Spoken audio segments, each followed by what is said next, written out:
These are very dangerous questions that you're asking. And I think that you're going to start to see institutions slowly start to get in once they can start to assemble a pretty strong case around recovery being the narrative. The list of hyperliquid wallets that went from 70 million to zero, or the hundreds that went from, six figures to zero, that's just like absolutely terrible. And there was someone who benefited from this. Why is nobody talking about the fact that clearly Binance had special non-ADL deals with certain counterparties, clearly violating the fact that they're supposed to be a neutral entity? What other preferential treatment do they give to insiders, info on users, special APIs?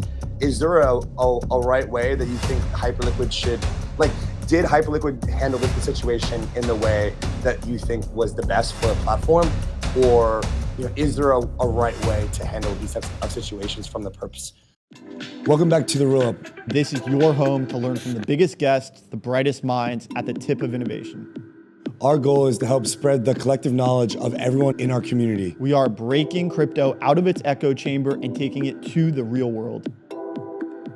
All Gents, right. How we doing? Guys, welcome. Yeah, thank you. Thanks for having us. Good to be here. We've survived. Congratulations on surviving. Surviving the bear market of 10-10. Yeah, 10-10. DJ Ping. We were just talking about DJ favorite Ping. Character currently. I love DJ Ping. I don't know who it is, but he's got good calls. Well, Vance, we saw your retweet of all-time highs in October. That's the things I'm looking at right now are, sorry, I'm just looking on my phone, but what's interesting is that all the funding rates are still negative. So, especially on all the alts, because they got hit so hard, it feels like someone just kind of sold on perps their entire alt inventory. And even with alts rallying, the funding rates are still pretty negative. And most of the time with alts, it's not really negative or positive, just not much of anything is happening. But it feels like finally someone is offsides on alts, which is a good thing. Yeah. I was just saying, if you had any sort of leverage, even to the tune of 1.1x or 1.2x on those top 50, top 100s, you basically got washed. And I think now the thesis is basically that's that's happened, and we can continue up from here.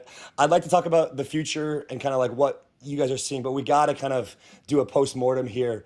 So, you guys are, obviously on the East Coast. This happened Friday evening, West Coast, bro. This happened Friday evening. So for you guys, it was midday-ish, afternoon-ish. Where were you guys when this happened? What was your response? What the hell? What was this like from Vance and Michael's eyes? Where were you when it happened? This isn't like the JFK assassination. I think, we were actually trying to record a podcast. Okay. We had to put a pin in that because just in case the market literally went to zero, we needed to be up and ready to do things. But I think the main thing is that we mostly hold spot and we don't trade on perps, especially not on these overseas centralized exchanges. And I think, there's been a lot of postmortems done about what exactly happened. So I don't think we need to get into, obviously it was USDE depegged, which then liquidated everyone. And then, there was questions about whether it was malicious or innocuous, but there are people who got to buy USD at 65 cents at large size. And then same with, I think, V and Sol. And we have heard of, at least one trading firm who kind of got taken out, which would make sense given that all the alts sold off the hardest. If you ever see something depeg and then ETH and Bitcoin sell off and then everything else sells off, that means that someone had to liquidate basically all of their inventory of alts to keep themselves stable. But I think the first thing is I feel really terrible for everyone who was impacted by this. The list of hyperliquid wallets that went from 70 million to zero, or the hundreds that went from, six figures to zero, that's just absolutely terrible. And there was someone who benefited from this on the other side. We don't know exactly who it is, but I've seen some guesses on Twitter. But it is kind of a shame that crypto Twitter is only capable of really kind of explaining it in the most complex terms possible, really taking it into orbit, or, kind of giving the response of well, fuck everyone who got ADL'd and our trading firm had the best day ever. I think this is a tragedy that so much OI got wiped out and so many people in the process. And I think it means that the mission of Hyperliquid has never been more important. Honestly, the industry cannot continue on if Binance is the main venue that we all trade on. It's just nobody wants to allocate capital to a place that is considered dangerous and lawless. And so until we get past that, it's going to be an albatross in the industry, and feel bad for everyone who got impacted. Yeah, wholeheartedly agree. I think, just to roll it back onto what we were doing and talking about and thinking about on Friday, but then also over the weekend, when you see a major wick like we saw on Friday, everybody, like, gas basically goes to 500 on ETH. Nobody can move assets around. You're kind of waiting for these pending transactions to settle. And I think generally it takes a couple of hours for some of these systems to kind of like catch up. But once they catch up, that's when you really do kind of have the, like, everything starts processing, orderly or disorderly. Typically it's pretty orderly these days. The last disorderly process that we saw was March 12th, 2020. And, that was the COVID crash, where things really did fail and go to halt. But what we kind of see typically is you see everything kind of orderly process in the way that it was started. It gets, churned through the funnel as it goes in, and then everything kind of settles. And what typically also happens is you end up with, on Saturday or the day after, another retest where you get a bunch of people who say, okay, let's go see if there's real kind of staying power to this, dead cat bounce or potentially resurgence, V-shaped recovery. And that's where it gets tested again. And these are actually great buying opportunities. And so our primary focus, when we're thinking about what to do and how to react, like Vance said, we're in spot, we have stables, we're moving stuff around on chain to be able to get into some of these buying opportunities. But that's the first conversation that we have. It's like, what do we buy? What's going to be the huge opportunity here? And we're going to get probably one, but maybe two shots at doing it, whether it's right now or we get to wait 24 hours for that second wick down. But unless there was something substantial that drove this, which it seems like there isn't, Trump already came back and kind of rebuffed the commentary that he had that drove this in the first place. Unless there was something substantial, this was going to come back, and we knew that there was going to be a bit of a V, as we're seeing right now. So I wholeheartedly agree with everything Vance said, where it's terrible that this industry is still prone to this type of stuff. Binance, I think, I don't know if it's going to be another major wick or another major catastrophe, or if it's just going to be like 1,000 paper cuts that finally gets everybody to recognize that this is not what we need. And decentralized players like Hyperliquid are the ultimate solution. But it definitely does push us in that direction as an industry. So it's positive in that respect. I think it's important to just call out a couple of the pieces of evidence that support what you guys are saying. Flood, Thinking USD, put it like this. Why is nobody talking about the fact that clearly Binance had special non-ADL deals with certain counterparties, clearly violating the fact that they're supposed to be a neutral entity? What other preferential treatment do they give to insiders, info on users, special APIs? When you guys are looking at the deals that Athena has negotiated with centralized exchanges like Binance, they've probably done it elsewhere, and there's probably other projects that have done this. What goes through your, like, the psychology and your train of thought? How do you react to? Did you already know that things like this are taking place? And as an industry, how are we supposed to reconcile with these special deals that we don't know are taking place?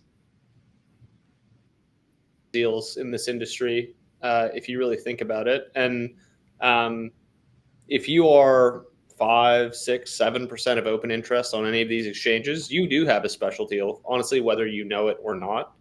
And what that means for everyone else is that they don't have it. So every single dollar of open interest that's on these perps exchanges that does not have ADL protection, they are disproportionately in the eye of the storm when these things happen because the other parties are not. It's kind of, I think Athena did a lot of things right. They had deep DeFi pool liquidity to support themselves. I personally think the use case of USD as margin is cooked. We should not be doing that, especially when things dislocate on a perps basis and your stablecoin is based on a perpetual swap yield exchange. You are obviously going to be impacted by that. Whether Binance did something malicious or not, I think is a different question. But generally, the risk needs to be tamped down. But when you put any of your coins on these exchanges, you are in their clutches. And, you think about when things like FTX ended, as soon as FTT was on that exchange and they put a lot of open interest on Binance, we knew that FTX was done. CZ was not going to let them go.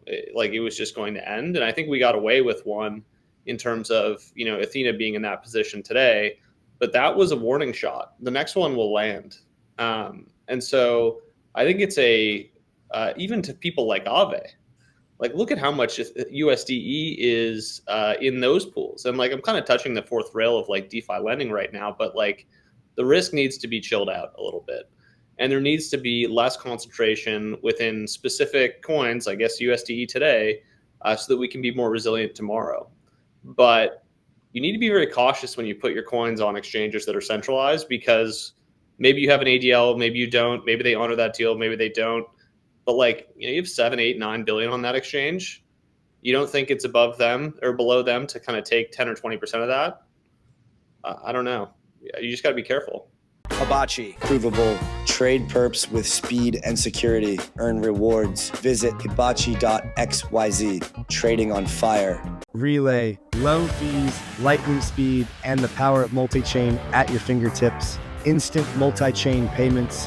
Choose any token on any chain. 75 plus networks supported. More than 5 million users. 8 billion plus volume processed. 70 million plus transactions, fast, reliable, everywhere. Start swapping today, only on Relay. The wait is over. The Talus testnet is live. Be part of the revolution. Join now at testnet.talus.network. The question that Jordy Alexander posed was around who do you kind of favor when it comes to perp dexes? Like, do you favor your traders or do you favor your vault depositors? And Hyperliquid has continuously shown its hand to basically favor HLP over anything, with Jelly Oracle exploit following into this, where HLP had a massive day. I think that they made $40 million. So huge bump up in the expected APR. Then like other ones like Lighter, they ended up taking a big loss on LLP. They had downtime, and others had different variations. So Vance, I know you're talking a lot about kind of like the actual centralized versus decentralized exchanges, but when it comes directly to perps, like, is there a right way that you think Hyperliquid should, like, did Hyperliquid handle the situation in the way that you think was the best for the platform? Or, is there a right way to handle these types of situations from the perps perspective? Yeah, Michael, you can start then. Starts. I think the bare minimum in terms of you favor traders, you favor the vaults. The bare minimum is you need to report the liquidation activity accurately. Right. And Binance only reports one liquidation per second. So we actually don't know how many liquidations happen on that exchange, and we don't know how people were treated or how collateral was crossed. Kind of just putting up this veil of opacity and saying we did it our way and it's all good doesn't inspire confidence. And even if Hyperliquid could have favored their vaults over traders because they had to, at least everyone knows how the system is designed. And it's transparent. You can tell how many liquidations actually happened. And there is also a systemic underreporting of liquidations because they're so bad. Because they don't actually want people to know how many folks got liquidated and under what circumstances.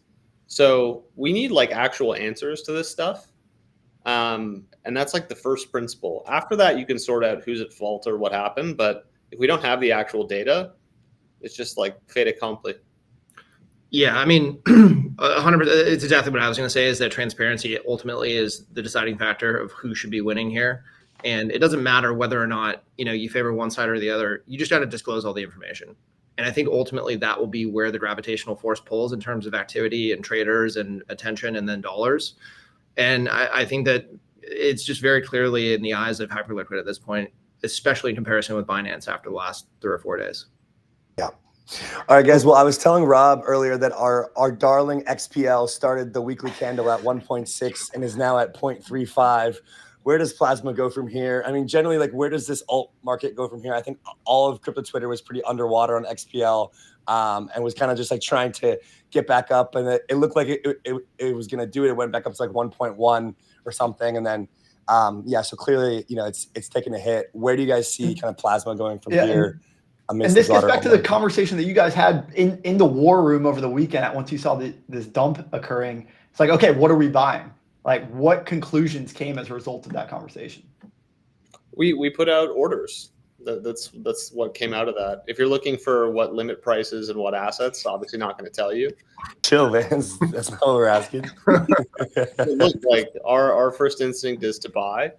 And I think questions about where this or that asset goes are kind of like overdetermined when you have a liquidation the size, literally the largest day of liquidations ever in crypto history. And there's a couple of good charts. One is Benjamin Cowan. If you're looking for some light TA, Michael and I have hated Benjamin Cowan for a couple of years now because he's been so right on ETH going down, but he's actually bullish ETH. And he's also got this altcoin chart where it's like literally, 6 years of up and then down, and then it's tapping resistance. And so if you're looking for a chart perspective, that's probably the one I would give you.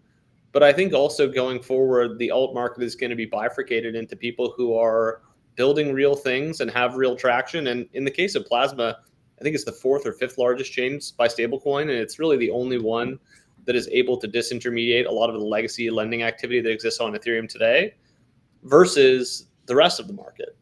And I think Michael and I have held over the years most coins that have, are worth holding. But I think now we're down to probably 5 to 7 that we feel good about. And the rest of the market is, basically bleeding to zero. So that's maybe not the most uplifting, kind of commentary that I could give you, but I think it is the most realistic. It makes sense. Said, there's now venture opportunities that are available. And even over the weekend, someone bought Athena for 12 cents. It's a 4x to where it is right now. So like you get back to that point that we talked about the hardest day to invest for is today, actually. It's not like when the unlocks happen or when the liquidation's clear. You need to be ready to go. And you need to know why, more importantly, and be very choice on your asset selection. What I'm hearing, Vance, is that the revenue meta is not dead. There is the revenue meta is stronger. That is just a business. Right. Yes. Well, I don't know. I'm hearing this like the next, like in the Telegram chats with like, the on-chain guys and stuff. The next meta is the return back to the nihilism because we swung too far to like this revenue thing. What? I can't even that is what's being said. It feels like people are taking investment advice from people who consider investing in crypto the same thing as like daily fantasy sports. Yeah. Those are the people that are going way out on the risk curve and they're saying, I have to make it all back in one trade. And the only way to do that is to go further out on the risk curve. Also, the reason you lost it all in one trade was because you were all the way out on the risk curve. And just to be clear, there is a huge difference between investors and traders. And it's all about time horizon. And if you want to really make money, the only way to do that sustainably is by investing. You can try and trade, but there's probably like 2 people in the world who've historically been traders that have been able to make it work. Paul Tudor Jones is one of them. If your name's not Paul Tudor Jones, I don't think you're going to do it. And neither of us are like that either. Right. Or the best thing that we can do is wait people out. Buy a lot, wait a long time. Yeah, patience if you're asking for what the market looks like in a week, I have no idea. In a year, I probably have a good idea. In 10 years, I think I know where it's going. And it is just towards fundamental value. But the more things like this happen where the industry seems dangerous and lawless, the less amount of flows that we will get. So it behooves everyone to get behind Hyperliquid because frankly, like I think the industry needs Hyperliquid as much as Hyperliquid needs the industry at this point. Wow. I would also, honestly, just to go back to it, I would put Plasma in that category too. We are seeing both the stablecoin volume on Plasma just hit over $1 trillion annualized, and it's been around for a week. It's also the 4th largest blockchain in terms of stablecoin TVL. Now, one of the things that we describe is there's a separation between payment stablecoins and yield coins. Yield coins are what we consider to be ultimately interesting when it comes to stablecoins. Payment stablecoins are maybe what Tempo is trying to do and less interesting. I would say it's really, really hard to build a business where your blockchain is based around fees from payments. Just look at Visa. You have to have that level of scale to be able to actually have a real business model. Once you have it, you have a moat. But if Tempo is really going after Visa, that's going to be hard to disintermediate. I would much rather build financial services around things that are yielding 7, 8, 9% and be able to, cut a nice healthy fee on that. And the names that got hit the hardest this weekend were the ones with the most perp open interest. Everyone literally got liquidated. And so now like the only bids that were backing it was spot, what this looks like going forward is spot bids need to rebuild prices, and then you can layer on perps on top of that in terms of more leverage. But you should be looking for high quality assets and a spot driven rally. And for everyone else who got a lot of their open interest wiped, the slate is basically wiped clean for them. And that is a good thing. You do not need this level of altcoin OI buildup. You need more fundamental spot bidding relative to the price. And where does that come from? If we're zooming out a little bit and we're thinking about kind of like these concentric circles of industry buyers that have yet to come into the industry, what do you think the perception was and the reaction is from the non-crypto native firms, institutions, and buyers? How do you think they're reacting to this washout? And are they looking at this like, now there's an opportunity to come in and pick up the scraps? Or are they like, this thing's fundamentally broken, it's lawless, it's still the Wild West, we're still going to wait it out on the sidelines? So there's two reactions. The first is the people who do have the lawless reaction. Honestly, those are the flighty, transitory, kind of uninteresting participants that weren't ever really going to be staying a long time anyways. Anyone who's actually been following this industry is probably looking at just what I described, where, you know, Friday was the sell-off, Saturday was the test, Sunday was the recovery. I think you could also extend that to weeks where you say, okay, this week was kind of like a crazy wick. Let's see what happens next week. There might be a retest. And then the week after that might be the recovery, the full recovery, maybe back to, 4,500 ETH, basically where we were before anything. And I think that you're going to start to see institutions slowly start to get in once they can start to assemble a pretty strong case around recovery being the narrative. And it's not going to happen. Like, think about it. They have investment committees. They've got to move cash in, which takes maybe a day or two for a wire. Like they're not people, like Framework, who can jump in, 10 minutes and move cash around because we've got stables on chain. It's a very different process. And so they're going to take days to maybe a week or two, but those are the ones that we're going to want to see come into the industry because they're going to be buying spot and they're going to be holding for a very long time. So the things that recover out of this, I think, are going to be the things that actually really outperform going forward. So I'd be keeping my eye on what spot recoveries have you see in the next week. The other thing I would add to that is the last time something of this magnitude happened, I was in Japan for the tariff tantrum. And so what's really tough is when Michael and I are not physically like co-located. But we got to follow the sun model when he's in Japan, where it's like he's waking up as I'm going to sleep. It's great. You don't want that, but whatever. I think ETH got to like 1,400. Obviously, it's a lot higher today. But I was in this art gallery, and there was this painting of these like two dudes. I haven't even shown you this yet, Michael. It's like these two dudes on this rock in the middle of the ocean, and like the storm is like just like beating down, and like the boat is like in the distance. Like it's just completely fucked, and like. My fiance was like, you should buy that. Like, it's a good representation of what today. You know what? I bought it. I shipped it back, just like arrived at my house actually 3 days ago. And I think the thing that painting means to me is like, it's interesting how fast things can change. It's like you have this huge flush. The industry's fucking over. It's terrible. You're the two dudes on the island, just like storm's coming. And then now we're at like 4,300 and looking for new all-time highs. So like, I think there is a perspective of it's going to take a while to build back. But I think the more realistic crypto perspective is it's going to be even more violent to the upside as a result. Yeah. Have these big flushes. You have the negative funding rates. You have people trying to catch it. You have people trying to buy it because they've been waiting. And so I wouldn't be surprised if this turns around just as fast as it kind of happened. But it's going to have to be led by assets that are considered to be safe. Like TradFi is going to want to buy Bitcoin and ETH. The rest of the board, they're going to need some price action to convince them that the markets are actually real and liquid, which I think is the long-term impact of a sell-off like this. Is people are like, what the fuck? Well, it's just crazy that like the infra quality tokens literally had zero bid. Like that's terrifying for anybody who is like looking at the space. And the fact that ETH and Bitcoin didn't go down to those levels, or Sol, is a very, very good thing. Mm-hmm. You don't I think BNB is pushing new all-time highs already today. Your favorite coin, Vance? Man, favorite coin, yeah. This stuff happens in TradFi too. Like also just to like level set here, in 2009 and 2011, I mean, I don't know if anybody here remembers Knight Capital. They were losing like $260 million every minute, and they like went bankrupt in 17 minutes or something like that. You know, like there are massive sell-offs that happen in traditional financial markets. And granted, you know, this is like a decade ago, but also in the same span of time for this industry, that would be like in 2 decades from now, we may still have like massive sell-offs and liquidation candles. But we're just like early, like the infrastructure is still getting kind of built out. And I think we're still trying to decide as an industry, are we going to lean more decentralized and have more transparency and disclosures therefore, or are we going to like trust in these overseas operators to like tell us the real numbers and like turn the lights back on when it's safe, you know, when they determine it's safe. And I think that we're kind of getting smarter. We're getting smarter about this. And unfortunately, you kind of have to have accidents to be able to get smarter. But like, that's what this process is.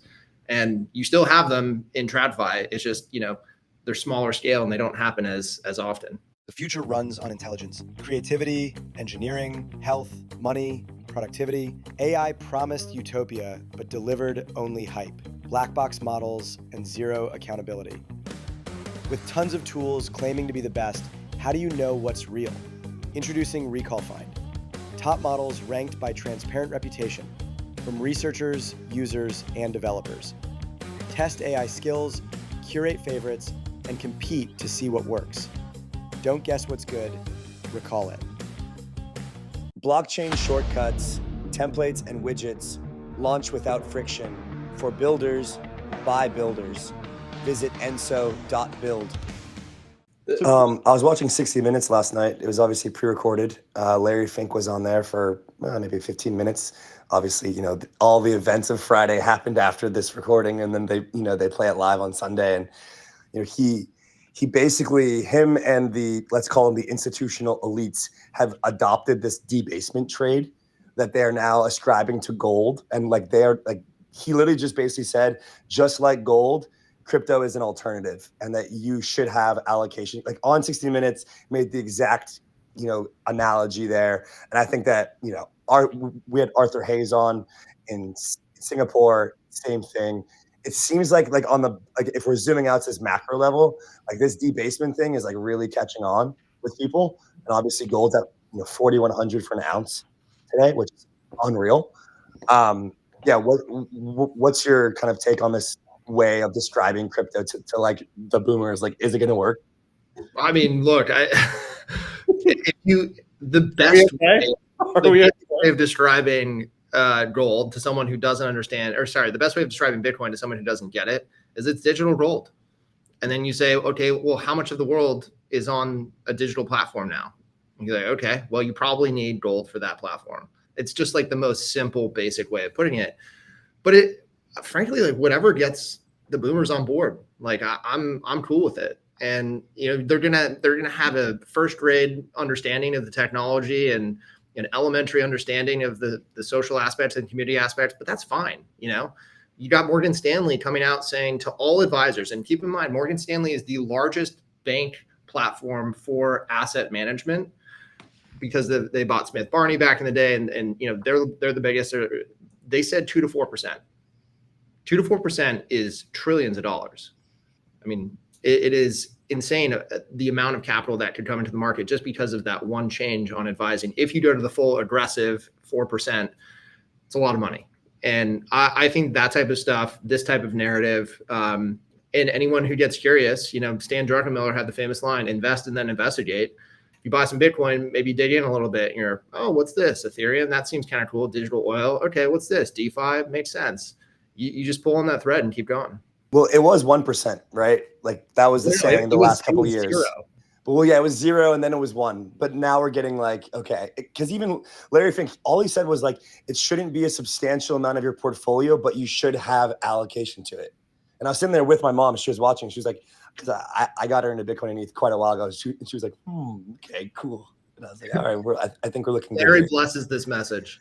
So it's now evolved from 0 to 1 to up to 4%, which is a significant like shift. I mean, we hold a lot of Bitcoin, We feel good about it. Gold is going up. We think Bitcoin will catch up. There's also like a little bit of a bear case relative to ETH at the moment. Michael Saylor bought $28 million of Bitcoin yesterday.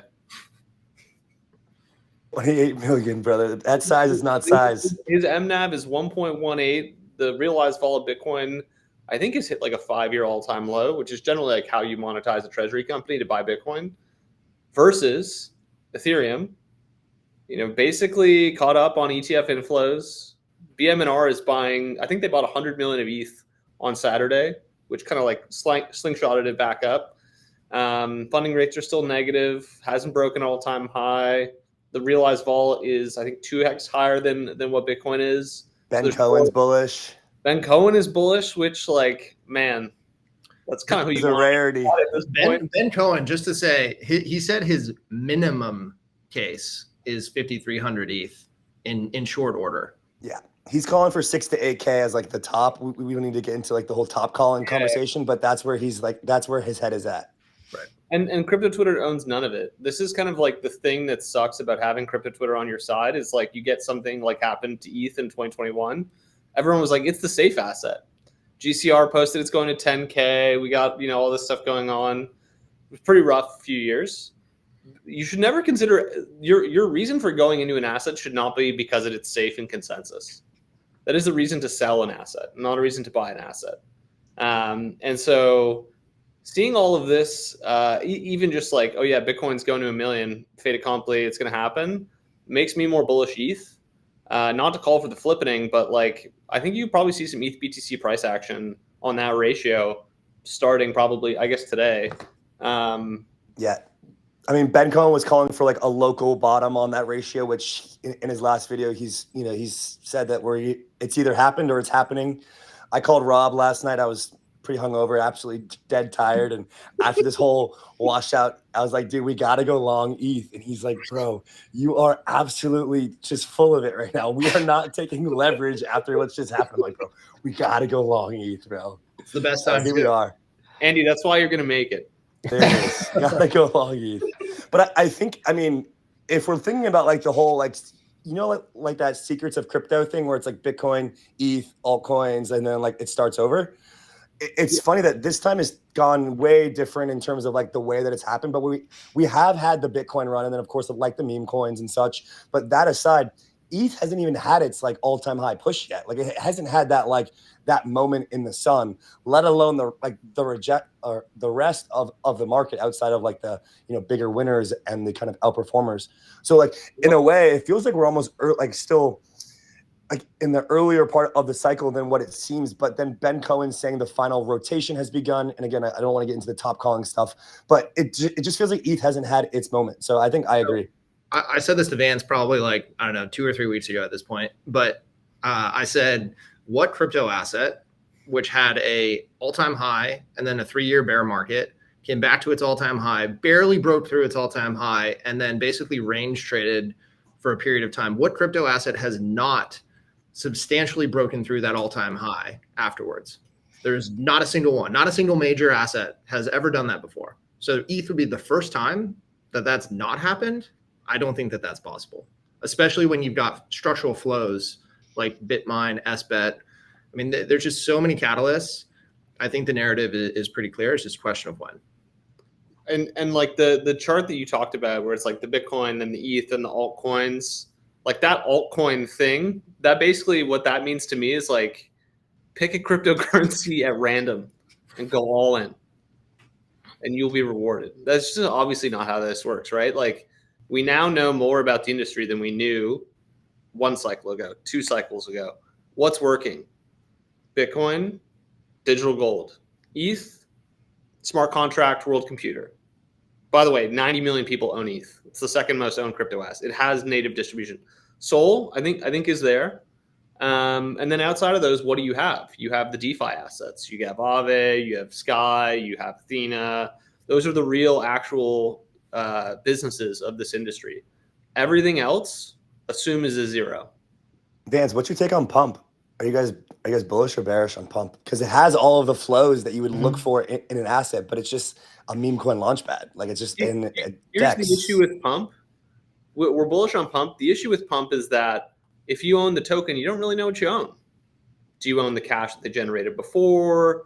On what cadence are the buybacks going to happen? Are they guaranteed? For how long? If shit hits the fan, do you get access to their treasury reserves? People are willing to pay a premium for businesses that they even perceive are well run, but they are willing to pay a huge discount for things that they think are even a little bit sketchy. Or have clarity around what you own. I mean, it doesn't even need to be like well run or fine-tuned operations. It's just like, if you know that the cash flows that are generated in excess of costs are going to flow to the token, that's great. And it's checked through governance. Tokens have governance rights.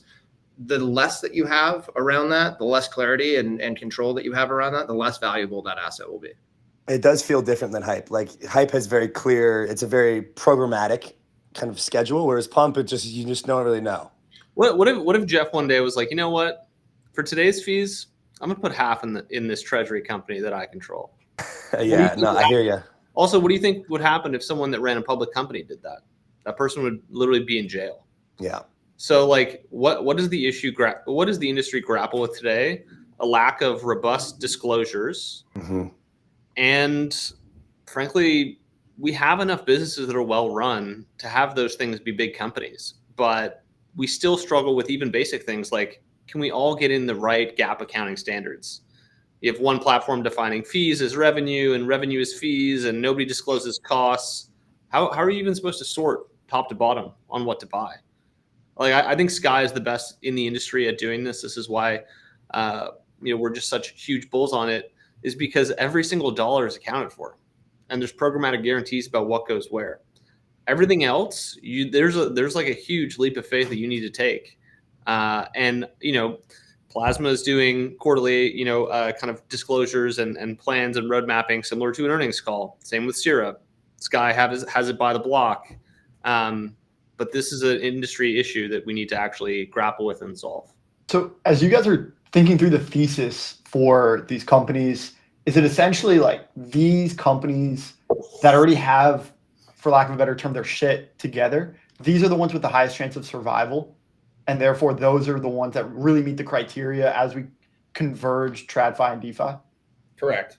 Yep. I mean, look, if you don't have any business and you're disclosing a whole lot of nothing, you're not going to go anywhere. But there are some now opportunities that look almost like Carvana back in the day, like that type of upside reflexivity, where if you were a traditional company, you'd be valued an order of magnitude higher. And I think a lot of these DATs are trying to kind of square the circle by taking their tokens effectively public.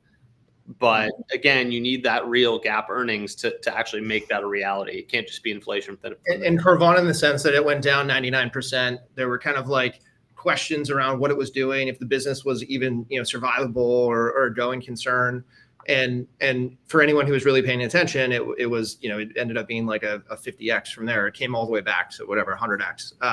But I think broadly, the other thing that I would say is, and this is something that we've learned over the years of investing in a framework, you can have a really awesome opportunity at like a $20 million valuation, or you can have a bigger opportunity, maybe at a 200 or a $2 billion valuation. But if you have an operationally excellent team and you've got a much bigger market, it's way more accretive to buy at the higher valuation for the brand name, for the things that's working, because the size of the market is probably far underestimated. And you may say, oh, well, if this thing just gets to that level, then it's a 10x and we can sell it and it's great. The bigger opportunities somehow have a much bigger opportunity for you. Yeah. And so that's what I would say. The winners are just going to keep on winning. And that's where, in this market, it's going to be dispersion, where the big things that we all have been talking about on this pod today are going to be the ones that keep on winning. Well, so Crypto Yield Info, one of my favorite OG DeFi guys, it was probably one of the biggest whales on like Yearn and these types of things, been following for so long. And he put out a tweet today, is more or less around, okay, like maybe synthetics, this perp thing that they're doing now is going to reignite this kind of like OG DeFi trade, and like linked Aave. And so he was like, I think that like perp dex trade may be kind of slowing down or over.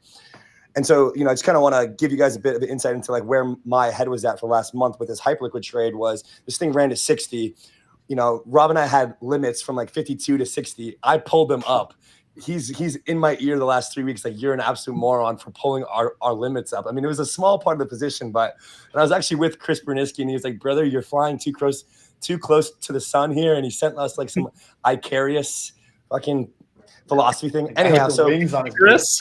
yeah, so that happened. All the while, lighter, variational, ostium, Pacifica. All of a sudden, crypto Twitter went from like Hyperliquid bulls to like perp dex bulls, airdrop farming. And of course, you live by the sword and you die by the sword. You get all of the Hyperliquid, farmer DeFi people on perp dexes, and then you liquidate a ton of them in this on Friday. Really sad. Again, nothing to like be, bragging about if you didn't, et cetera, shit's, serious.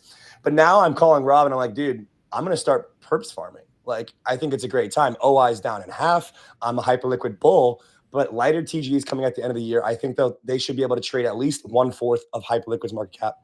Then you got Pacifica, et cetera, et cetera, et cetera. And so I think my question to you guys is like, what is, with your Hyperliquid thesis, how do you kind of reason about these other perps platforms getting traction in terms of like OI, in terms of volume? And, do you think it's a decent time to actually jump into like some of the perps farming stuff? So it's not the exact same comp, but let me like analogize this to maybe like social media back in the day. Because what you had was all these competitive social media platforms starting basically at the same time. And you had billions of dollars of venture capital money chasing after these same, companies.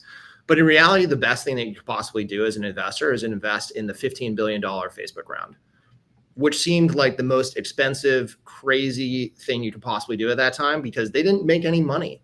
And I think that is where we're kind of, and very different in many different ways, but you can kind of think of it in the same way in that you're talking about a network of users that are generating revenue, they're providing a business, and you could go off and trade, the second tier, the third tier, because it's so much cheaper than, that tier one.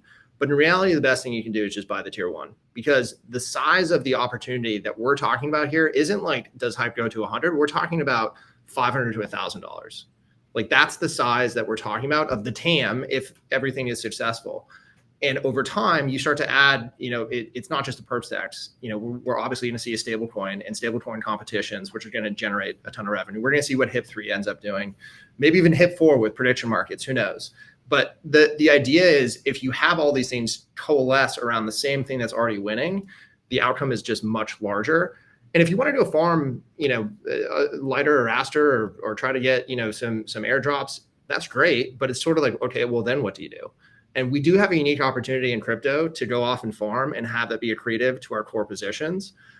It's a great staking mechanism that earns you yield. But I still think you have to question, what are you doing with that, and how are you aligned? What's your long-term investment versus what's your short-term, trade?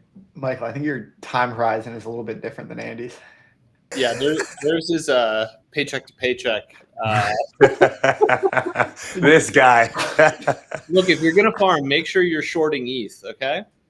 Yeah, for sure, buddy. Make sure you're shorting ETH. I mean, isn't it just biblical that we get all of crypto Twitter farming perp stexes that, as Michael was saying, are going to be secondary or tertiary to the winner here, and then the whole thing just gets wiped. It's just. I mean, but this. I don't want to say that this is always going to happen, but when you have people onboarding into perps platforms that they don't really understand, and you can run up huge on perps. Like, we know people who've made hundreds of millions of dollars just being like 5x long, something for a few years. But that, like, as soon as that happens, it's like as easy it is to lose. And so like the flash crash was always going to be how people got taken out if they got taken out. But I mean, I think people should be searching for more answers than they're currently being given about why this happened.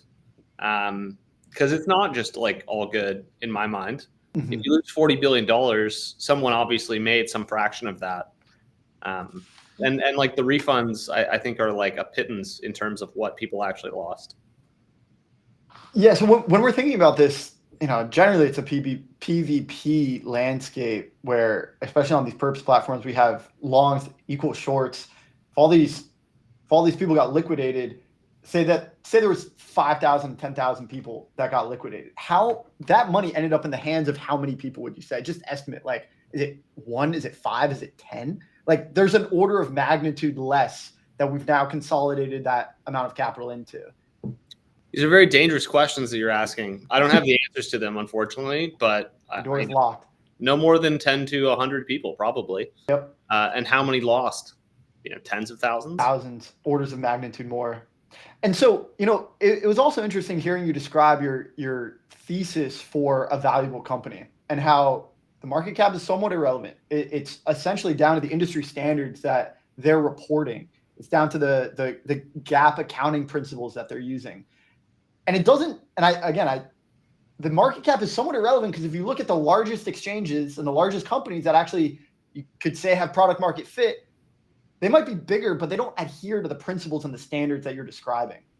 And so you're describing this flippening, essentially.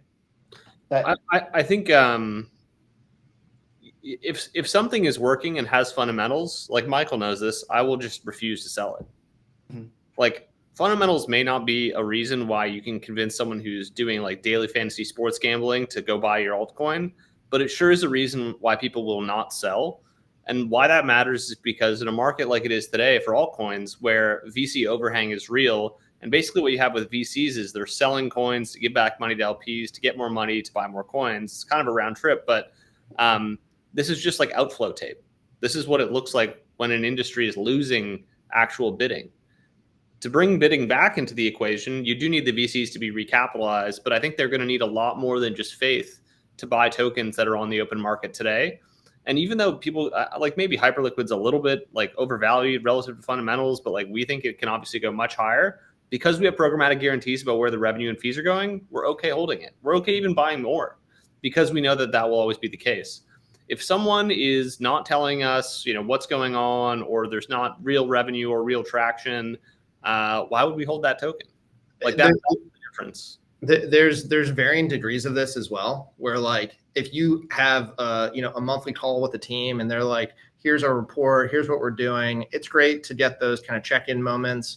That's level one. Level two is like you've got a website and I can go to it any day if I want and just check and see what the numbers are, see what the trends are. I can get the digest. It's great. There's that, and then there's like governance guarantees where it's like it's 97% or whatever, whatever the revenue metric is for Hyperliquid, you're taking that, and for you to change that, you got to do a vote on chain with all the different validators. That's like transparency plus guarantees that, we're on calls with our LPs who have absolutely zero idea about anything going on in crypto, except for a few things.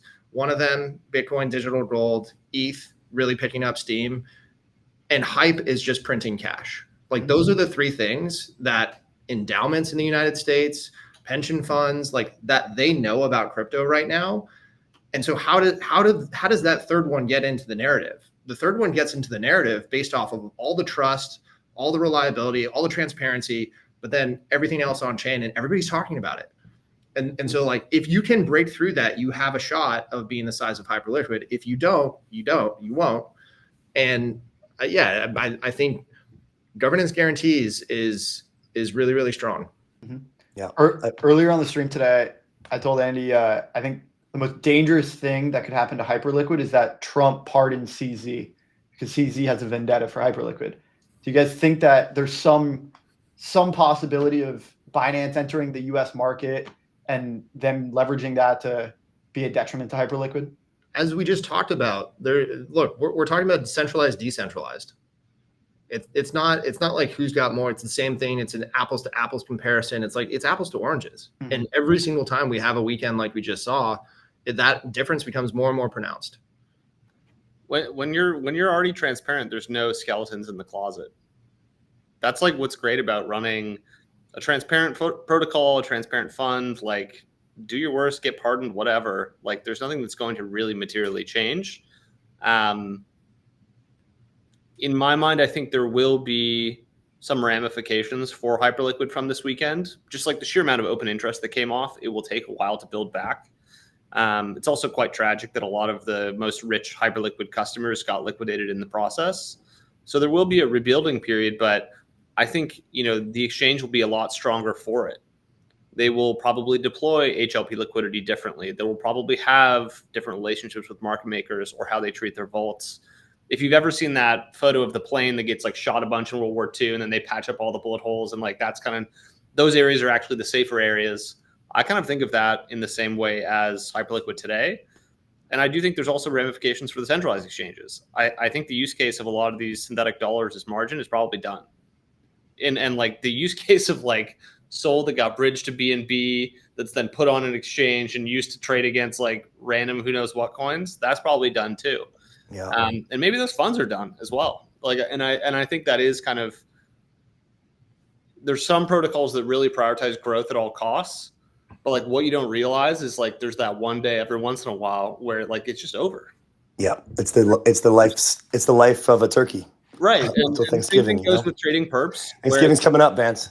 Yeah, no. Canadian Thanksgiving, I think not Canadian. Yeah. We're doing that early. But like here's my 2 cents on the whole thing. When you're running up video game money on perps, that is when you should consider selling some. When you have a $70 million unrealized P&L that goes to zero, your life is forever changed. Not in a good way. There's no enlightenment coming from that. You're just pissed. Yeah. So don't do that.